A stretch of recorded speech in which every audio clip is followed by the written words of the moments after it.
যিনি দায়ী হবে, যিনি দাওয়াত দিবেন, তিনি কর্কশ ভাষী হবেন না। মাওলানা মোহাম্মদ মামুনুল হক দামাত বরকাতুহুম, তিনি যে জোরালো ভাষণ দেয়, তো অনেকে মাঝে মাঝে বলে, আচ্ছা উনি এত জোরে ভাষণ দেয় কেন?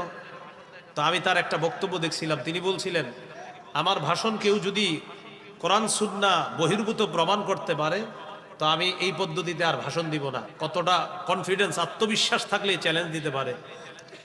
সূরা আলী ইমরানের 159 নম্বর আয়াতে আল্লাহ বলেন, ফাবিমা রাহমাতিম মিনাল্লাহি লিনতা লাহুম, নবী আপনি আল্লাহর রহমতে তাদের জন্য নরম হয়েছেন। ওয়ালাউ কুনতা ফাজ্জান গালিজাল কলবি লানফাদ্দু মিন হাওলিক, নবী আপনি যদি কর্কশ ভাষী হতেন, কঠিন হৃদয়ের অধিকারী হতেন, সাহাবীরা আপনার কাছ থেকে দূরে সরে যাইত। নবী আপনি আল্লাহর রহমতে নরম হয়েছেন, আপনি যদি কর্কশ ভাষী হতেন আর আপনি যদি কঠিন হৃদয়ের অধিকারী হতেন, সাহাবীরা আপনার কাছ থেকে দূরে সরে যাইত।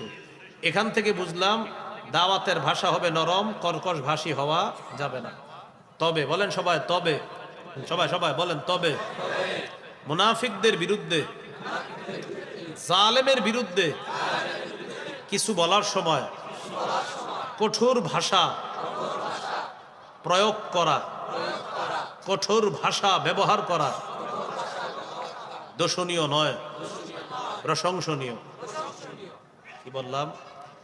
জালেমের বিরুদ্ধে, মুনাফিকের বিরুদ্ধে কঠোর হওয়া জায়েজ আছে। যেমন মাওলানা মোহাম্মদ মামুনুল হক দামাত বরকাতুহুম, তিনি যে জোরালো ভাষণ দেয়, তো অনেকে মাঝে মাঝে বলে, আচ্ছা উনি এত জোরে ভাষণ দেয় কেন? তো আমি তার একটা বক্তব্য দেখছিলাম, তিনি বলছিলেন, আমার ভাষণ কেউ যদি কোরআন সুন্নাহ বহির্ভূত প্রমাণ করতে পারে, তো আমি এই পদ্ধতিতে আর ভাষণ দিব না। কতটা কনফিডেন্স, আত্মবিশ্বাস থাকলে চ্যালেঞ্জ দিতে পারে। তো আমি এটা শুনে বুঝতে পারছি বাস্তবিকই তিনি যে পদ্ধতিতে ভাষণ দেয়, বিশেষ করে তিনি মাজলুমের পক্ষে বলে, জালেমের বিরুদ্ধে বলে, মুনাফিকদের বিরুদ্ধে বলে। আর মুনাফিকদের বিরুদ্ধে, জালেমের বিরুদ্ধে কঠোর ভাষা অবলম্বন, তাদের প্রতি কঠোর হওয়া, এটা আল্লাহ কোরআনে নির্দেশ দিয়েছে। কোথায়? সূরা তাহরিম 9 নম্বর আয়াত। কোন সূরা? সূরা তাহরিম কত নম্বর আয়াত?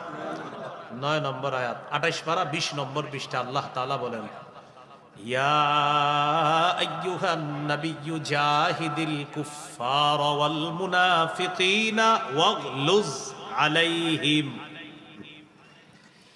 নবী আপনি কাফের এবং মুনাফিকদের বিরুদ্ধে লড়াই করেন এবং তাদের ব্যাপারে কঠোরতা অবলম্বন করেন। ওয়াগলুজ, কঠোর হন, আলাইহিম, তাদের বিরুদ্ধে। তাহলে তাদের উপর কঠোর হইতে আল্লাহ তাআলা আদেশ করছেন। নবী আপনি কাফের আর মুনাফিকদের বিরুদ্ধে লড়াই করেন আর তাদের বিরুদ্ধে আপনি কঠোর হন। তো কঠোর হইতে মুনাফিকদের বিরুদ্ধে এই হুকুম কার? আল্লাহ। ইবনে মাজাহ, কোন কিতাব? 45 নম্বর হাদিসের বর্ণনা। এবার হাদিসটা বলি, বলার পর আপনারা মিলাবেন। আমাদের শাইখুল হাদিস সাহেবের সন্তান যে ভাষণ দেয়, ভাষণ মিলে কিনা দেখেন। কানান নবিয়্যু সাল্লাল্লাহু আলাইহি ওয়াসাল্লাম ইযা খাতাবা ইহমাররাত আইনা, কখনো কখনো নবী যখন ভাষণ দিতেন, নবীর চোখগুলা লাল হয়ে যেত। চোখ কি তো? ওয়া আলা সাউতুহু, নবীর আওয়াজ উঁচু হয়ে যেত। কি হইতো? তাহলে চোখ কি হইতো?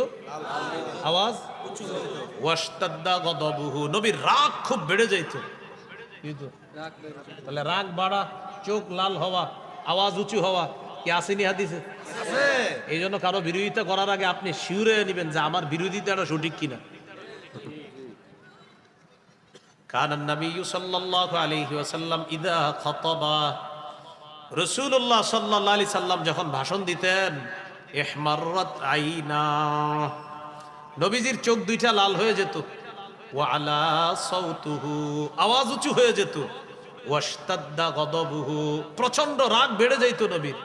কান্নাহু মুনদিরু জাইশিন, যেন নবী কোন দলকে সতর্ক করতেছে, সতর্ক বাণী দিচ্ছে তাদেরকে। এইভাবে নবীর চোখ লাল হয়ে যেত, রাগ হয়ে যেতেন নবী, আওয়াজ উঁচু হয়ে যেত। তাহলে ক্ষেত্র বিশেষ আওয়াজ উঁচু করা, চোখ লাল করা, গলার রগ ফুলে যাওয়া, এটার প্রমাণ হাদিসে কোরআনে আছে না নাই? আছে। তাহলে আবার বলছি, 1 নাম্বার কৌশলে দাওয়াত দেওয়া, 2 নাম্বার নরম ভাষায় দাওয়াত দেওয়া, 3 নাম্বার কর্কশ ভাষী না হওয়া, 4 নাম্বার কথা, প্রয়োজনে মুনাফিকের বিরুদ্ধে, জালেমের বিরুদ্ধে কঠোর ভাষা ব্যবহার করা যেতে পারে, এর অনুমতি কোরআন দিয়েছে, হাদিস দিয়েছে। আল্লাহ আমাদের সকলকে আজকে থেকে সামনে আগামীর জীবনে বুঝা শুইনা বিরোধিতা করার তৌফিক দান করেন। হ্যাঁ, এই জন্য আমি তারে দেখতে পারি না বলে বিরোধিতা করা, এরকম মানসিকতা বর্জন করা, ঠিক আছে না ইনশাল্লাহ? হ্যাঁ, আমাদের সমাজের নিয়ম হলো আমি যারা দেখতে পারি না তার সব ভুল। আপনি যারা দেখতে পারবেন না হ্যাঁ সব, মানে হ্যাঁ সঠিক বললেও ভুল, বলবে উনি সঠিক কথাটা তো আরেকটু এইভাবে বলতে পারতো, মানে হ্যাঁ সব ভুল ওইরকম। তো এই জন্য আমরা কারো ভুল ধরার আগে নিশ্চিত হয়ে নিব আমি যার ভুল ধরতেছি যে আসলে তার ভুল না, আমি ভুল জানতেছি। আল্লাহ আমাদেরকে বুঝার তৌফিক দান করেন।